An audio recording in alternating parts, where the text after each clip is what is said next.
Hello guys, welcome back. In this video, I'll show you how to set up Facebook pixel on WooCommerce.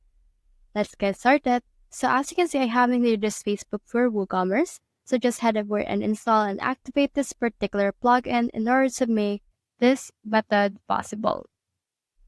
As you can see, it's been added now. So you can head over and click on this configure button in order to configure the settings and setup for this particular thing. You can see that the connection is not yet set up. So head over and click on this get started right here in order to make this possible. So just head over and then sign in your account for this case.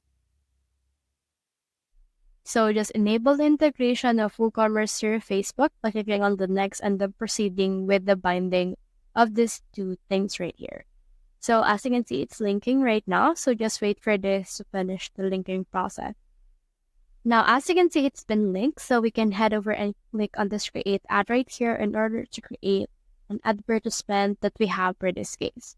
You can also just head over and then just click on done. And from in there, you should be able to see this. So in here, as you can see, we have now authenticated Facebook. So click on this, that's my site, to redirect me. So from in there, as you can see, we have now connected Facebook and WooCommerce. And then on this case, we have now set up in here. So as you can see, it's now connected.